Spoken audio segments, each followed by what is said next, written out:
Hello, my little droogies and only friends, my fellow I try to stick my knee out while cornering in my car two-wheel obsessed fanatics. Welcome to another episode. I'm Mini JP, and today we'll talk about the best full-size cruisers in my collection. That is right, folks, Mini JP is rich and powerful and already bought all the bikes for 2020.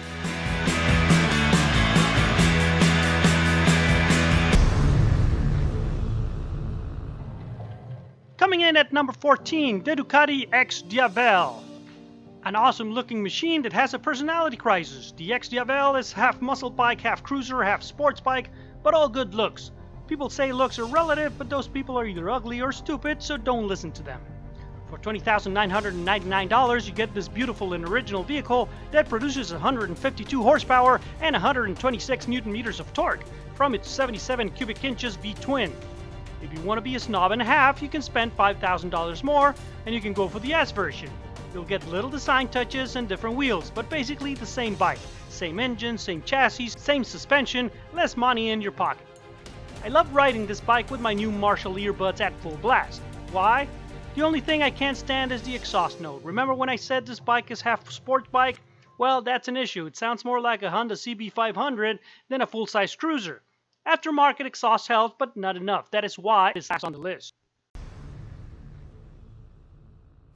Number 13 is for the new contraption on the block, the BMW R18. Now, how did I get one before the official release? Well, let's just say I know a guy. I'm still undecided if I love or hate this bike. 1,802cc boxer twin that comes out of the engine block like a couple of stage 4 tumors, produce 91 horsepower and 116 pound-feet of torque.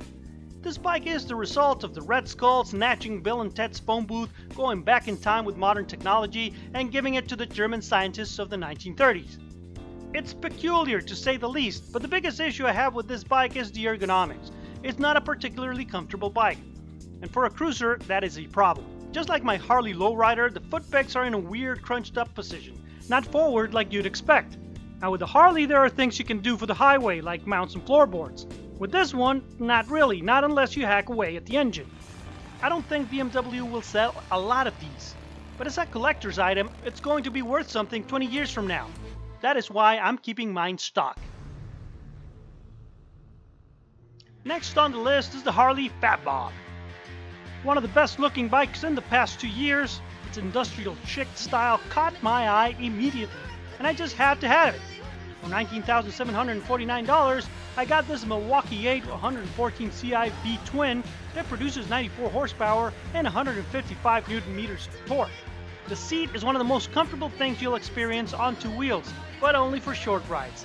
Its design gets your butt in one position and one position only. You can't move around and look for relief in longer rides. Another thing worth mentioning in the ergonomics department is the old Harley problem. The air filter is exactly where your knee should go, so you're riding asymmetrically the whole way. Your left knee to the tank, your right knee to the air filter cover.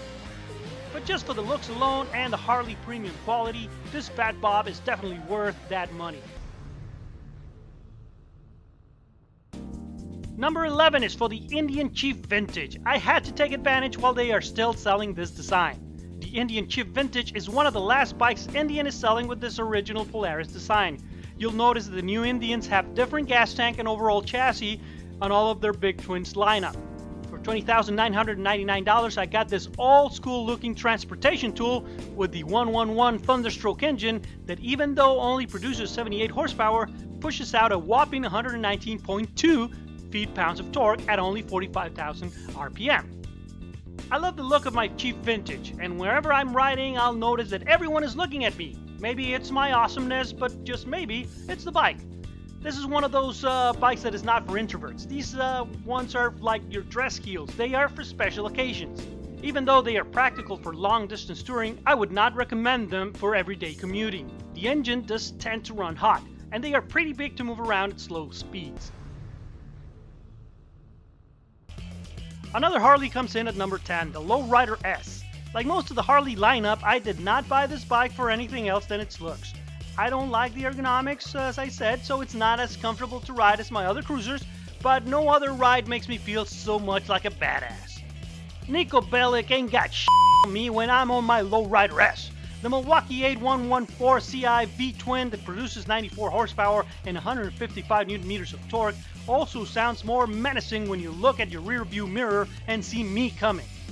But the new Softail chassis of these new Harleys are not to be believed. If you ever ridden a Dyna or an old Softail, I recommend you go to a Harley dealer today, ask for a test ride on any of their new Softails. You'll be immediately convinced. The Low Rider S retails for $17,999. The British make their appearance at number 9 with the Triumph Bonneville Speedmaster. What a delight it is every time I ride my Triumphs, and especially the Speedmaster, the only true cruiser the Triumph is building for 2020. 1200cc inline twin that produces 77 horsepower and 78 pound-feet of torque doesn't sound like a lot, but it's the way it delivers that power. It is all across the rev range, only $13,150.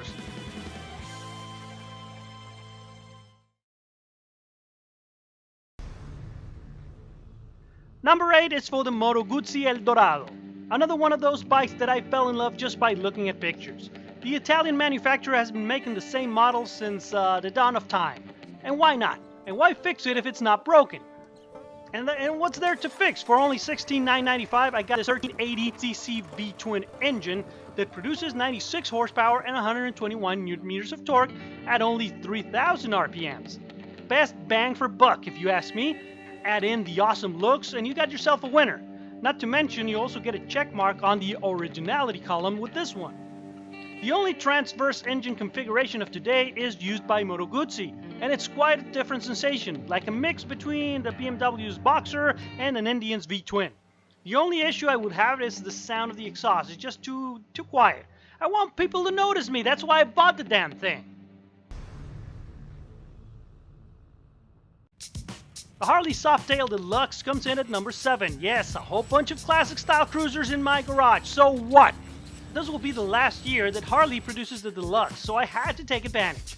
The Milwaukee 8107 produces 6 horse and 109 pound-feet of torque at 3,000 RPMs, and I bought it for $18,399. Like all the big Softails, you don't need the top-end speed if you got torque. These bikes are built for cruising.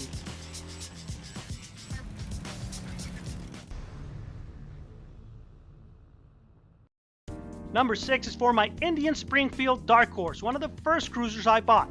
For $22,499, I got this menacing looking motorcycle with a Thunderstroke 111 that, as we discussed earlier, produces 78 horsepower and 190 pound-feet torque.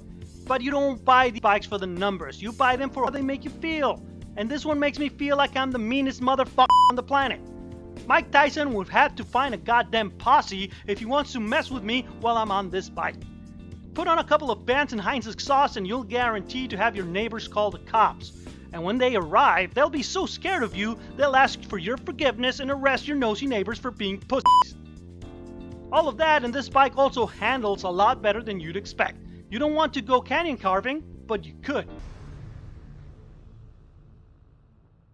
At number 5, we have the Harley Sport Glide, one of the most fun bikes ever invented. Even though it's a nice cruiser, it has the name Sport on it for a reason. It's so nimble you forget it weighs 670 pounds.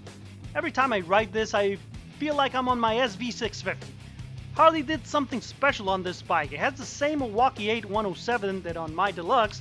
However, on this one it feels a lot more punchy. It also shakes a lot less, and the riding position is more aggressive. And it just fills you with confidence. You want to twist that throttle out of every corner. This one has 86 horsepower and 146 Nm of torque. The seat is also one of the most comfortable on the lineup. And remember that for $18,599, this is 2 bikes in one. You can remove the ugly little bat fairing and the saddlebags and get one of the nicest looking cruisers around. This bike you buy for the ride quality, not for the looks, but the looks are there. Number 4 is for the Breakout, another one from the new Harley Softail range. The Breakout is another one of those bikes that is not 100% sure what it is. It's not a cruiser. If it's a cruiser, it's too powerful, weighing less than the Sport Glide and carrying the Milwaukee 114 with 155 Nm of torque. And if it's a muscle bike, well, it's not enough with only 95 horsepower. But for me, it's just perfect. I rode one with the Screaming Eagle Stage 4 and it was just annoying. The throttle response was too snatchy, not what you want in a cruiser. The 114 is just right. The 240 sized rear tire combined with a 35-degree rake Looks like it will be a real problem while cornering. Not the case. It is obviously not the street rod, but it turns with no major difficulty. It is just so perfectly engineered that once I dip it into a corner, it wants to stay on that line even at low speeds. The seat is low, comfortable, and wide, even for a fat butt, and it has a big lip on the back to support you when you decide to do a roll-on on the freeway. Believe me, you'll want to do a roll-on on the freeway. Starting our top 3, we have the Indian Chief Dark Horse. What a looker. This is one mean-looking machine powered by a liquid-cooled Thunderstroke 111. 79 horsepower and 119 pound-feet of torque from this mess with me if you dare motorcycle. When you ride a Dark Horse, you feel like a one-man dominating army. Men get out of the way and women throw their panties at you. You obviously need some aftermarket Vance & Hines for this one. The original exhaust is nice, but this one demands the loud pipes. At $18,499, you'd be pressed to find a better-looking bike. There are a lot of aftermarket parts for the Chief line from Indian, but I can't find anything that will make this bike look better than it does. I'm keeping this one pretty much stock. The first runner-up on today's list is the original bobber, the Harley Softail Slim. What a difference in the way it rides with the new Softail chassis. The looks did not change that much in 2018, thank God, because this is one pretty looking thing. But the ride quality sure did. Even though it looks kind of the same, the frame is completely different, weighs less, it's stiffer, and it just handles better. It even absorbs the bumps better, especially while cornering. And at $15,999, it is one of the most affordable Softails you can buy today. And this bike is just begging to be customized. I got mine with a drag bar from the Fat Bob, wide wheels and Vance & Hines to start with. Don't envy Mini JP, that is the way I roll. The Slim comes only with the Milwaukee 8107 engine that produces 86 horsepower and 110 pound-feet of torque. But for this bike, it's enough.